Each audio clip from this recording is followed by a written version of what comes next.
ಹೊಸೂರು ತಾಲೂಕಲ್ಲಿ ಏರ್ಪೋರ್ಟ್ ಇತ್ತು.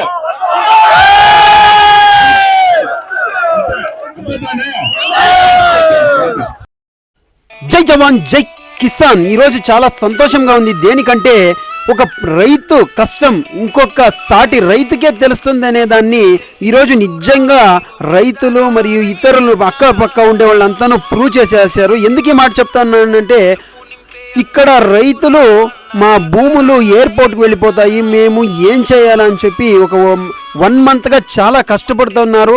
వాళ్ళు భోజనాలు సరిగా చేస్తలేదు, నిద్రలు పట్టడం లేదు. మా భూములన్నీ మాకు తెలిసిండేది ఒక వ్యవసాయం తప్ప వేరే పనులు మాకు తెలియదు, మేము ఎలా జీవనం చేయాలి అని చెప్పి రైతులు కష్టపడుతున్నారు. సో అందుకోసమని సాటి రైతు కష్టాన్ని తెలుసుకున్న ప్రతి ఒక్కరూ వచ్చి ఇక్కడ మేము పోరాటం చేస్తున్నాము. సో ఇది ఇక్కడ సపోర్ట్ చేయడానికి ఎంతోమంది వచ్చారు, చూస్తూ ఉండరు. సో నిజంగా చాలా సంతోషంగా ఉంది. సో ఒక్క రైతు పండించిన పంటని వేలాది మంది ఆహారం తింటారు. కానీ ఇక్కడ ఎయిర్పోర్ట్ కడితే మాకు ఏమి లాభము? ఎక్కడో ఇరుగు పొరుగు వాళ్ళని తెచ్చి ఇక్కడ కూకుపెడతారు తప్ప మాకు ఏమీ లాభం లేదు. సో మన ఎక్స్ఎమ్మెల్యే గారు బాలకృష్ణారెడ్డి గారును మా రైతుల సపోర్ట్ కోసం వచ్చారు, మీరు చూస్తూ ఉండొచ్చు. సో వాళ్ళను 2 మాటలు మాట్లాడారు మా రైతుల గురించి.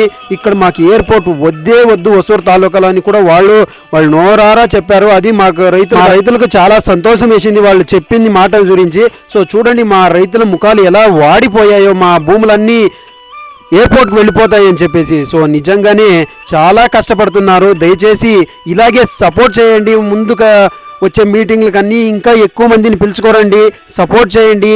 ఈ ఎయిర్పోర్ట్ మాకు వద్దు, మా రైతు భూములు మాకు ఇవ్వండి, మేము వ్యవసాయం చేసుకొని మేము ఉన్నంత కాలము చేస్తాము, తర్వాత మా బిడ్డలకు అప్పగిచ్చేస్తాము ఈ వ్యవసాయాన్ని. మేము పండించే పంట నుండి ఎంతో మందికి ఆహారం దొరుకుతుంది. కానీ మన ఎక్స్ఎంపీ గారైన నరసింహన్ గారు కూడా ఈ రైతుల కష్టాన్ని చూసి ఇక్కడికి వచ్చేసారు. వాళ్ళు 2 మాటలు చెప్తారు, చూద్దాం. నేను తెలుగు వాడు తెలుసుకో తెలీదు, తెలుగులోనూ మాట్లాడదు, తమిళలోనూ మాట్లాడచ్చు, 2 மிக்ஸ் చేసి மாட்டாடுறோம். அந்த நாகராஜ் அவர்களே கூடி இருக்கக்கூடிய ஒரே பாయింట్, ఓసూరుకి ఎయిర్పోర్ట్ కావాలా అయితే ఈ జాగాలో కూడదు, ఎయిర్పోర్ట్ ఇక్కడ రాకూడదు అనే దాంట్లో మీతో మేము ఉండాము. 2 పాయింట్లు చెప్తాను. ఇదే విధంగా మా రైతులకు ఫుల్గా సపోర్ట్ చేయాలని చెప్పి మరీ వేడుకుంటున్నాను. సో మీ సపోర్ట్ ఇలాగే ఉండాలని వేడుకుంటున్నాను. జై జవాన్ జై కిసాన్.